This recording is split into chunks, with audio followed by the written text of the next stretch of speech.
Saudara kaum muslimin yang dirahmati Allah sekalian, diminta saudara-saudara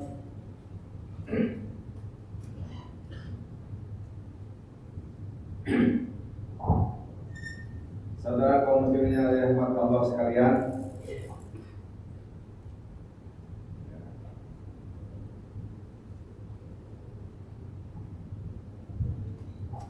adalah yang mendengar yang taat memperoleh keberkatan di dunia dan di akhirat insyaallah.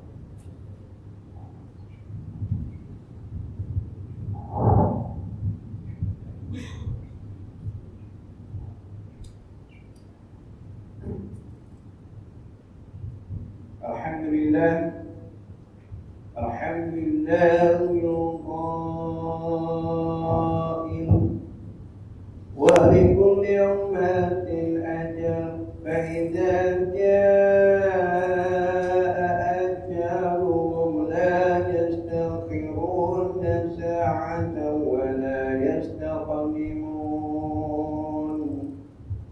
Asyhadu an la ilaha illallah wahdahu la syarika lahu wa asyhadu anna Muhammadan 'abduhu wa rasuluh. Allahumma shalli wa sallim ala sayyidina Muhammad wa ala alihi wa ashabihi ajma'in. Amma ba'd. Fa ya 'ibadallah, ittaqullah, usikum wa iyaya bittaqullahi wa qurbatal muttaqun. Qala Allah ta'ala fi kitabil 'aziz.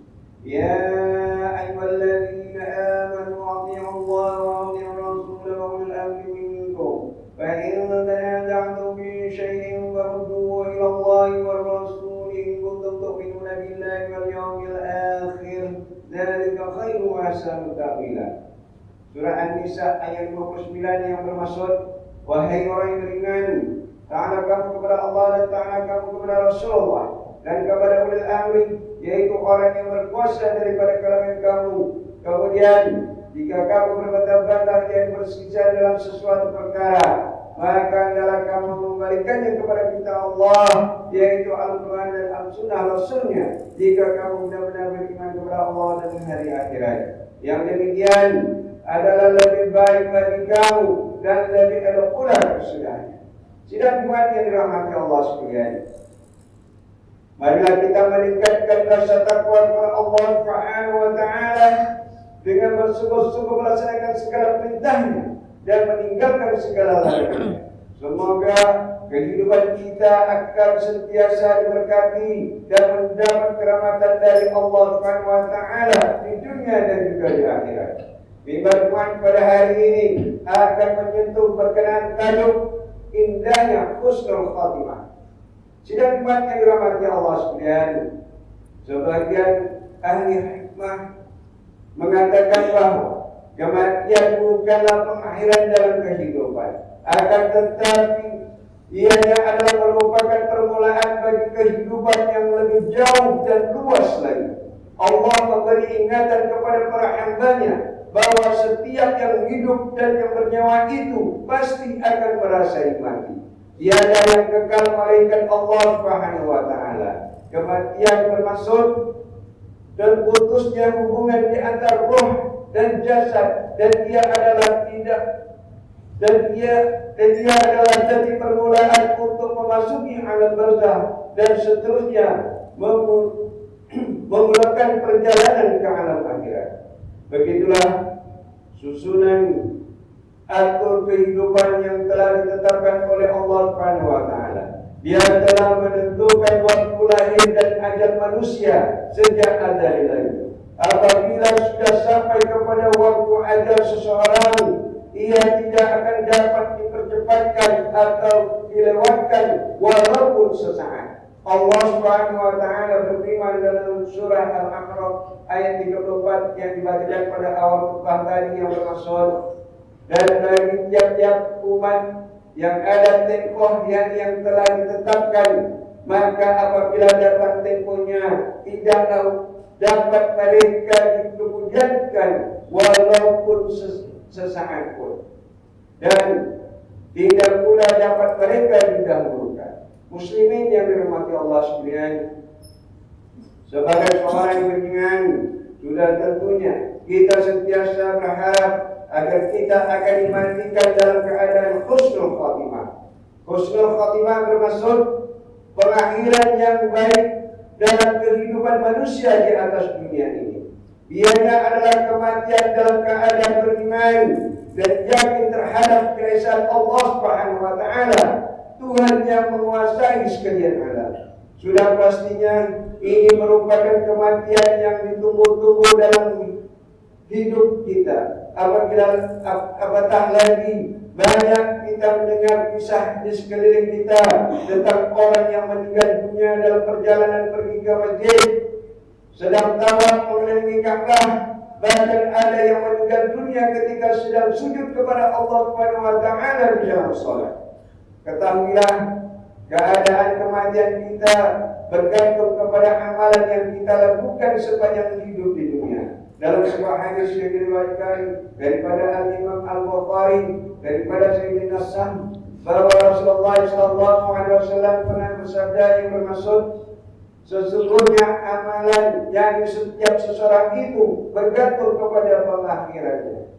Sidang umat yang dirahmati Allah sekalian, terdapat beberapa panduan kepada kita untuk mendapatkan husnul khatimah di penghujung kehidupan kita. Antaranya ialah pertama, kita perlu sentiasa memperbaiki kelemahan yang ada dalam diri kita sendiri. Lebih-lebih lagi tentang tanggung jawab kita terhadap Allah Subhanahu wa taala.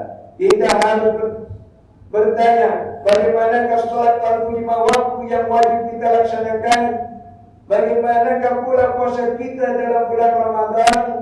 Begitu juga dengan harta yang kita miliki, adakah kita sudah membersihkannya dengan zakat dan bersedekah?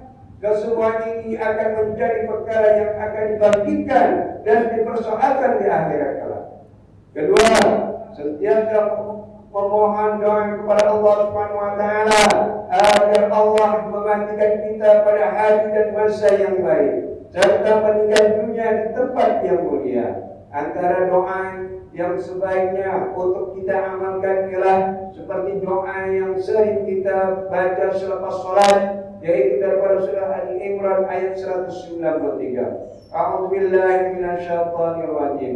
Rabbana ighfir lana dhunubana wa kaffir 'anna sayyi'atina wa tawaffana ma'al abrar. Yang bermaksud, wahai Tuhan kami, oleh itu ampunkanlah bagi kami dosa-dosa kami, hapuskanlah daripada kami kesalahan-kesalahan kami, dan matikanlah kami bersama orang yang berbakti, yaitu yang banyak berbuat kebajikan.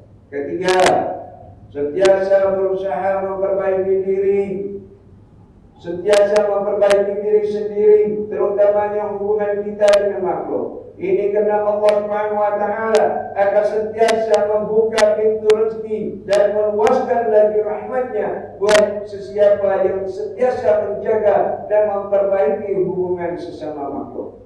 Dan yang keempat, hendaklah kita sentiasa bertaubat dengan taubat nasuha dan menyesali terhadap segala kesilapan yang pernah kita lakukan, serta berazam untuk tidak akan mengulanginya lagi pada masa yang akan datang. Sesungguhnya Allah Subhanahu wa taala itu bersifat dengan sifat Maha Penyayang lagi Maha Pengampun. Dia sentiasa memberikan hamba-hambanya peluang untuk memperbaiki diri. Firman Allah Subhanahu wa taala dalam surah Al-Maidah ayat 39 yang bermaksud, maka sesiapa yang bertobat sesudah dia melakukan kejahatan yang dicuri itu dan memperbaiki amal usahanya, maka sesungguhnya Allah menerima taubatnya, karena Allah amat mengampun lagi amat mengasihani. Masyarakat muslimin rahimahullah, bagi momen yang dikubah pada kali ini, mari sama-sama kita meningkatkan diri kita sendiri supaya tidak lalai dan leka dengan kesenangan di dunia. Ingatlah, ajal pasti datang tanpa mengira waktu, tanpa mengira keadaan, usia, dan juga di mana kita berada. Renungkanlah, wahai kaum muslimin, Berapa ramai di antara kita yang menemui ajal mereka secara tiba-tiba atau dalam keadaan yang tidak disangka-sangka. Ada yang meninggal dunia dalam kebakaran, mati lemas, meninggal dunia ketika bersukan, ketika makan, tidur. Malah ada yang meninggal dunia ketika masih muda, ketika sehat, dan tidak kurang juga ada yang menemui ajal sebelum sempat bertobat daripada melakukan perkara-perkara maksiat. Sama-samalah kita berdoa, semoga pengakhiran hidup kita nanti adalah dalam husnul khatimah. Amin ya rabbal alamin. Allah Subhanahu wa taala berfirman dalam surah Al-Imran ayat 185, A'udzu billahi minasy syaithanir rajim. Kullu nafsin dha'iqatul maut wa innama tuwaffawna ujurakum yawmal qiyamah faman zuhziha 'anil nari wa udkhila al-jannata faqad faz wa mal hayatud dunya illa mata'ul ghurur. Yang bermaksud tiap-tiap yang bernyawa akan merasai mati, dan bahwasanya pada hari kiamat sajalah akan disempurnakan balasan kamu. Ketika itu sesiapa yang dijauhkan dari neraka dan dimasukkan ke surga, maka sesungguhnya ia telah berjaya. Dan ingatlah bahwa kehidupan di dunia ini meliputi segala kemewahannya dan pangkat kebesarannya, tidak lain hanyalah kesenangan yang terpercaya. Barakallahu wa lakum bil Qur'anil azim wa nafa'ani wa iyyakum bima fihi minal ayati wal dhikril hakim wa taqabbal minni wa minkum tilawatahu innahu was-sami'ul 'alim. Aqulu qawli hadza wa astaghfirullahal 'azim li wa lakum wa lisa'iril muslimina wal muslimat wal mu'minina wal mu'minat fastaghfiruhu fa ya qawmal mustaghfirin wa ya ladzat آمين يا موفق الطائعين وفقنا لطاعتك أجمعين وتوب علينا وعلى المسلمين واغفر ذنب من يقول أستغفر الله العظيم أستغفر الله.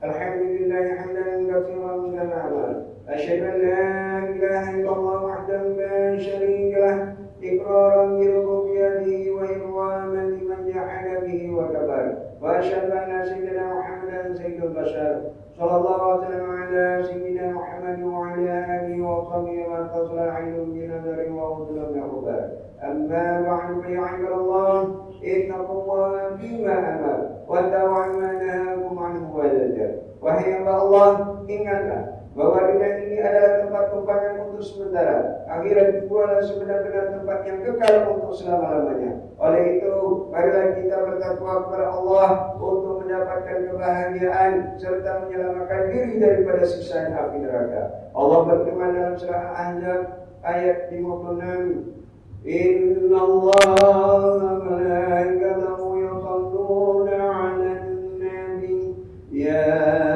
ayyuhalladzina amanu sallu 'alaihi wa sallimu taslima. Yang bermaksud sesungguhnya Allah dan malaikat yang berselawat yang memberi segala penghormatan dan kebaikan kepada Nabi Muhammad sallallahu alaihi wasallam. Wahai orang yang beriman, berselawatlah kamu kepadanya serta ucapkanlah salam sejahtera dengan penghormatan yang sepenuhnya. Allahumma shalli wa sallim ala sayyidina Muhammad wa ala ali sayyidina wa maulana Muhammad. Marilah kita bermohon kepada Allah Subhanahu wa taala semoga Allah meridai kalimah-kalimah Rasulullah sallallahu alaihi wasallam, yaitu Sayyidina Abu Bakar As-Siddiq radhiyallahu anhu, Sayyidina Umar bin Khattab radhiyallahu anhu, Sayyidina Utsman bin Affan Affan radhiyallahu anhu dan Sayyidina Ali bin Abi Thalib radhiyallahu anhu dan sahabat-sahabat baginda yang sama-sama berjuang menegakkan agama Allah yang Maha Suci ini radhiyallahu anhu. Seterusnya kepada bapa saudara junjungan kita Sayyidina Hamzah dan Sayyidina Abbas radhiyallahu anhuma, cucu-cucu baginda Sayyidina Hasan dan Sayyidina Husain radhiyallahu anhuma, putri-putri baginda Sayyidatuna Fatimah Zahra dan lain-lainnya radhiyallahu anhuma, istri-istri baginda Sayyidatuna Khadijah, Sayyidatuna Aisyah dan lain-lainnya radhiyallahu anhuma, kepada sekalian keluarga, sahabat-sahabat, pengikut-pengikut sahabat radhiyallahu anhum dan yang menuruti mereka itu dari semasa ke semasa hingga hari kiamat. Allahumma ighfir muslimin wal muslimat wal mu'minin wal mu'minat al-ahya'i minhum wal amwat. Ya Allah, ampunkanlah sekalian kaum muslimin dan muslimat, mukminin dan mukminat, sama ada yang masih hidup ataupun yang telah meninggal dunia. Ya Allah, peliharakanlah akidah kami yang melandaskan akidah Ahlussunnah wal Jamaah aliran Ahmad Syarifiyah dan Al-Maturidiyah. Ya Allah, pelihara, lindungi, jauhi dan selamatkanlah apalah kiranya diri kami ini, zuriat keturunan kami, keluarga kami dan umat Islam keseluruhannya daripada apa jua bala dan bencana, wabak dan penyakit, segala mara bahaya, kesusahan dan keburukan. Ya Allah, kurniakan kemuliaan dan kesejahteraan kepada mereka yang berjihad dan menafkahkan hartanya ke jalan-Mu, seperti pembayar-pembayar zakat, pewakaf-pewakaf dan seumpamanya. Ya Allah, kurniakanlah taufik dan hidayah, kekuatan, kesejahteraan dan pertolongan kepada ketua-ketua negara Islam dan raja-rajanya, khasnya kepada Amir Al-Haris Al-Syari'ati Sultan Ibrahim bin Al-Mahmud Sultan Iskandar, Sultan yang bertuan di negeri dan jajahan Al-Johor dan Al-Tali, kepada Raja dari Sofia bin Al-Mahmud Sultan Indonesia Permaisuri Johor, kepada Tunku Ismail bin Sultan Ibrahim Tunku Mahkota Johor dan Cikwan Besar Khalidah binti Mustamam, paduka putra-putra dan putrinya, kerabat-kerabat di raja dan raja sekalian. اللهم أعز الإسلام والمسلمين وأذل الكفرة والمبتدعين السيئات والمشركين وكل من وعدوا وليهم. اللهم قربهم المسلمين واقض الدين عن المدينين وأنزل خلاص المدينين واجعل هذا البلد آمنا مطمئنا رخيا وسائر بلاد المسلمين. آمين يا رب العالمين. اللهم ألحقنا وذرياتنا وأوصلنا وابرعنا الجنة مع الأبرار يا عزيز يا غفار يا رب العالمين. ربنا هب لنا من ازواجنا وذرياتنا قرة اعين واجعلنا للمتقين اماما. ربنا اغفر لنا ولاخواننا الذين سبقونا بالايمان ولا تجعل في قلوبنا غلا للذين امنوا ربنا انك رؤوف رحيم. ربنا اتنا في الدنيا حسنه وفي الاخره حسنه وقنا عذاب النار والحمد لله رب العالمين. عباد الله، إن الله يأمر بالعدل والإحسان وإيتاء ذي القربى وينهى عن الفحشاء والمنكر والبغي يعظكم لعلكم تذكرون. فاذكروا الله العظيم يذكركم واشكروه على نعمه يزدكم ولذكر الله أكبر والله يعلم ما تفعلون.